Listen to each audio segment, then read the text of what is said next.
Good morning po sa lahat. Once again, ito po si Daddy GM sa ating cooking tips for the day.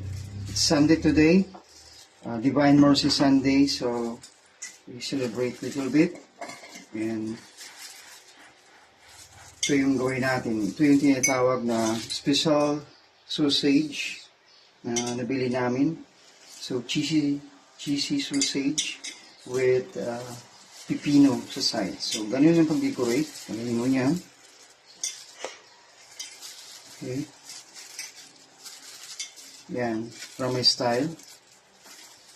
Simple siya pero presentable.